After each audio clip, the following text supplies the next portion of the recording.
Ever had a day start this bad? Imagine cruising down the highway and your entire trailer falls off the hitch. Is this trip over before it's even started?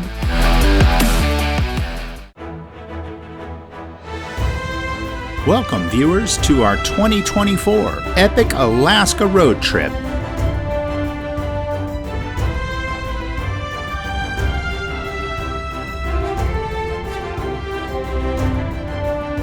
In this episode, we'll cross the Canadian border, run into big trouble in Vancouver, then persevere north on the Trans-Canada Highway, overnighting in Williams Lake and ending up in Prince George, British Columbia. Good morning, adventurers. Today's a big day. We're crossing into Canada. Buckle up, this is where the real journey begins. But first, a quick pit stop at Lummi Bay. We're gonna fuel up the rig and take advantage of their dump station. It's conveniently located right on our way back to I-5. Now this dump station is a little unique, let's say, but hey, it gets the job done and they didn't even charge us. You're kind of facing oncoming traffic. Uh-oh, alarm bells are ringing, literally. Looks like we've sprung a leak somewhere while flushing the black tank. Fingers crossed it's on the clean side of that anti-siphon valve. We'll be skipping black tank flushes until I can look at this. Nothing like a little excitement at the dump station to start your day off. Now we get to deal with the border. The line's not long, thankfully, but of course we picked the slowest moving one. Not to worry though, that was quick and easy. Welcome to Canada.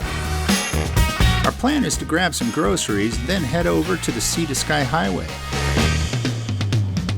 Vancouver's such a pretty city. We always enjoy visiting.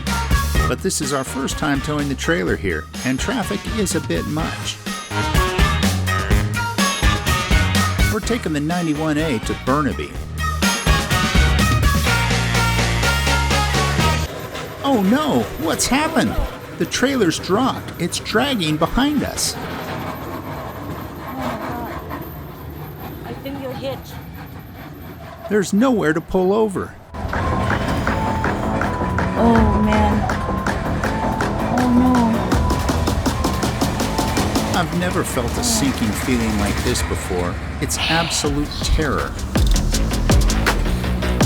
I'm as far to the right as I can get, but the trailer's still blocking the lane, and cars are flying past us. This is rush hour in Vancouver. It's absolute chaos. There's no way I can open my door with all this traffic. I'm gonna have to climb over the console and squeeze out the passenger side. Thank goodness for those safety chains and shackles. They're the only thing keeping this from being a complete catastrophe.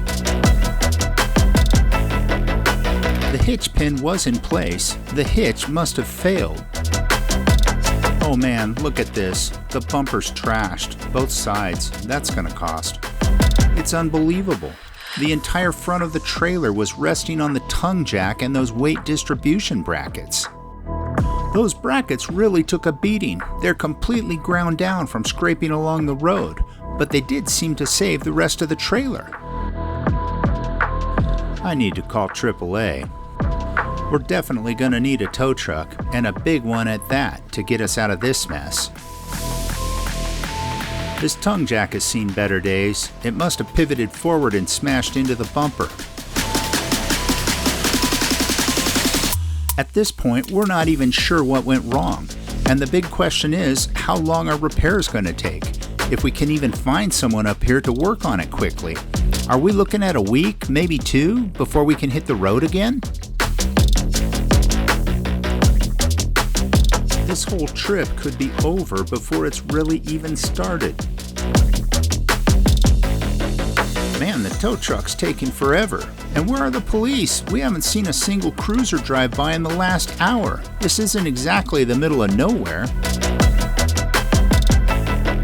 AAA said they were calling the police, but I'm gonna make my own call. Finally, some help has arrived. Thank goodness I called. Rob with Vancouver Road Services has responded, and shortly after, the tow truck arrives. Rob has a great idea. Let's see if we can manually operate the jack and get this thing up so we can look at the coupler. It's a bit tough, but we're able to get it to extend. After looking at the coupler, it seems all right, so we're going to put it on the hitch and try lifting the back of the truck with it, see if it holds. And it did, so we're heading to a truck and trailer shop to have it inspected more carefully. We're being escorted by the tow truck, but every little bump sends a jolt of panic through me. I can't help it. I'm a nervous wreck. Will the trailer hold? Is this going to happen again? We finally made it to Rigmaster. These guys have a stellar reputation. Hopefully they can figure out what went wrong and get us back on the road quickly. But they can't find anything wrong with the coupler either. And now I'm starting to wonder, was this whole thing my fault? Operator error? It's a tough pill to swallow, but it's a possibility I can't ignore. When I hooked up this morning, maybe I didn't let the coupler all the way down on the ball. I did put the coupler latch down, but I bet it was riding on top of the ball, not underneath it. I've hitched up countless times, but somehow this morning I must have messed up. It's a humbling reminder that even experienced RVers can make mistakes. There's an RV dealership nearby, and they actually have a tongue jack in stock that should work for us. I think we'd better snag it while we can. We won't see another dealership this big for thousands of miles. This one should work.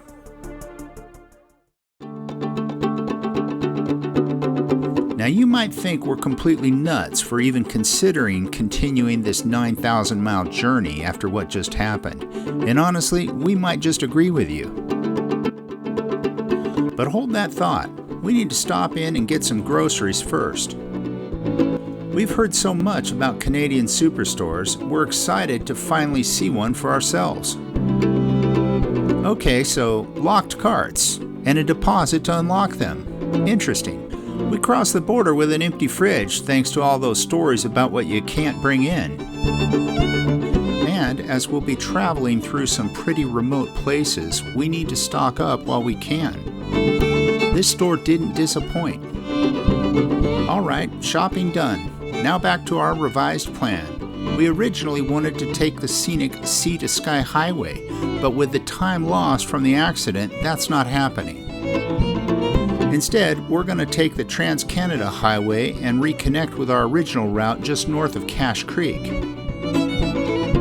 I called every campground around Vancouver, hoping to stay close by while the repairs were done, but no luck. Everything was booked solid.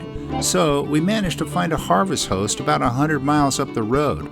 It's not ideal, but it's a place to stay while we regroup. I've got to admit, I'm still pretty shaken up. Every time we hit a bump, my heart skips a beat. It's going to take a while to get over that scare. And the roads ahead? They're only going to get rougher. It makes me wonder, is our rig even going to make it? Can we really trust it after what happened? The doubts are starting to creep in. Leave us a comment below on your worst RV mishap. We'd love to compare notes. Now this harvest host, let's just say it's a bit off the beaten path. I would have preferred something closer to the highway, especially after today's ordeal, but beggars can't be choosers, right?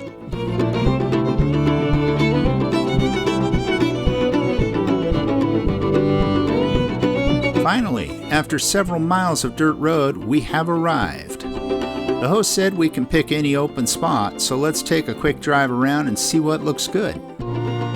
This'll work.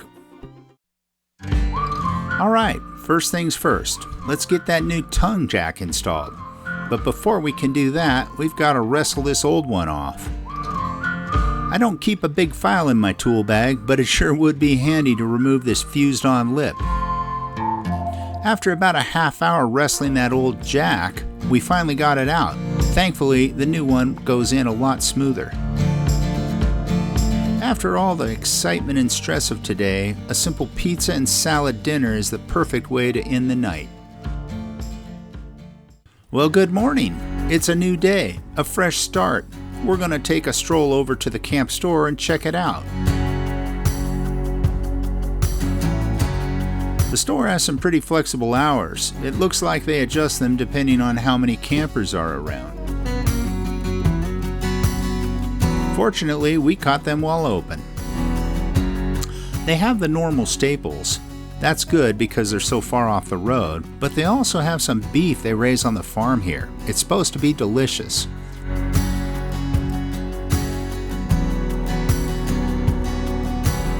We met Rob, who owns the place, and he agreed to let us put the drone up for an aerial tour. Located in the picturesque Fraser Valley, Washtok Family Farm is a beautiful place with a rich history. These folks have been farming here for over a century. And we grabbed some ribeyes and some sausages to try a bit later on.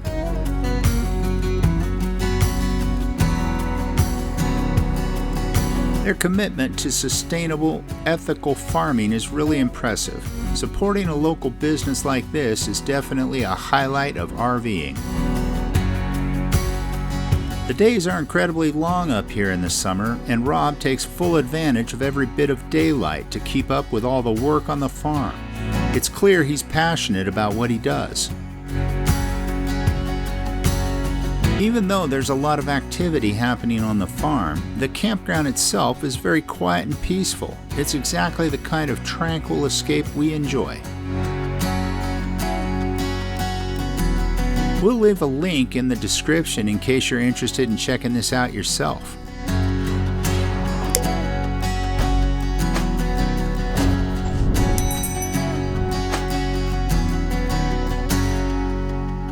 Now there is one more repair we need to address. During the accident, while trying to open my passenger pass-through door, I broke the handle. I picked up a replacement at the RV dealer. But unfortunately, it doesn't fit. I did, however, learn how to pick the lock.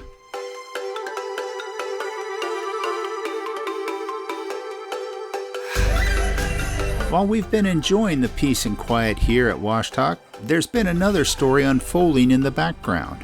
The Trans-Canada Highway north of us near Cache Creek has been closed due to a raging forest fire. It's been burning out of control, and we've been anxiously waiting for news of its reopening, which we just received. We're hitting the road ASAP before they can shut it down again. We're finally back on the road, but we're getting a late start thanks to that road closure. Our original plans for this leg of the trip went out the window after the accident, so we're going to push as far north as we can tonight, probably aiming for Williams Lake.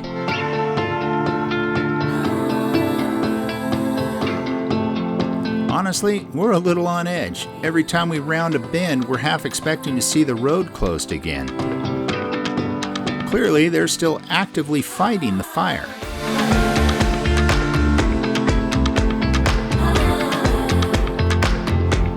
Oh my, there it is, open flames, not far off the highway. I'd like to think they would not reopen the road if it were dangerous, right? Google thinks the road is closed ahead, and it's trying to route us through a dirt forest road for like 50 miles. Now, filling up with a forest fire burning nearby feels a bit strange, but better safe than sorry, we don't have any idea what's ahead. We're glad the sun stays out as late as it does. We're going to be pulling into Williams Lake around midnight. We made it. There's a Walmart here, but we're not sure if overnight parking is allowed. Someone mentioned the store is outside city limits, so maybe we'll be okay. Honestly, we're so exhausted, we're willing to risk the 3 a.m. knock on the door. Believe it or not, this is our first ever Walmart overnight stay. It's a rite of passage for many travelers, but somehow we've always managed to avoid it. Here we go with that cart deposit thing again. Have to remember to keep loonies on hand. The Walmart here is a very nice store, and we took advantage and stocked up more as the road ahead is getting pretty remote.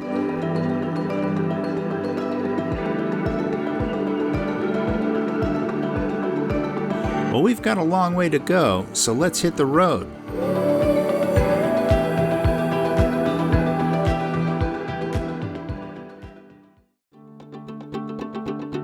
Lucky for us, there's a Canadian Tire right next to the Walmart. We need to pick up a few things that got damaged in the accident, plus we definitely need to get some new bear spray. I didn't realize it's only 1% capsaicin here in Canada, compared to 2% in the US. Had I known, I probably would have grabbed some back home. We found everything we needed, including a new propane tank to replace the one that got damaged. Back on the road again, we need to find a spot to pull over for a few hours and get some work done. Luckily, there are plenty of rest areas along the way. That's one thing we really love about British Columbia. And ever since I converted our Starlink to 12 volt, it's been a breeze to set up and get online. It takes almost no time at all. And while I do my work, Dang does hers as well. McLeese Lake Rest Area was the perfect midday stop for us. One of the challenges we've found with working on the road is fitting in a full workday. Most campgrounds and RV parks have a checkout time of 11 a.m., but I'm not even halfway done with my work by then. So we've adapted our routine. We hit the road early, then find a rest area where I can wrap up my workday, then we continue on to our next destination. It's not always ideal, but it allows us to balance work and travel. This is just one of the reasons we love free boondocking locations. You usually have the flexibility to stay until late afternoon, around 5 or 6 p.m., without having to pay for a second night. But tonight, we're treating ourselves. We're staying at the Northern Experience RV Park in Prince George. After that Walmart parking lot, full hookups and a little luxury are definitely in order. And we can get laundry done too. Remember the accident? Well, during all the chaos, something managed to fall and break our oxygenic shower head. Thankfully, we picked up a new one. Let's get this installed and enjoy a nice hot shower tonight. All cleaned up and ready to enjoy a delicious shrimp and snow pea stir fry. After a long day on the road, a good meal is just what we need. Well, folks, we hope you have enjoyed this episode. If so, please give it a like and consider subscribing to our channel for more content like this. And remember, stay positive even in adverse situations. Stay tuned for our next episode where we tackle the Cassiar Highway.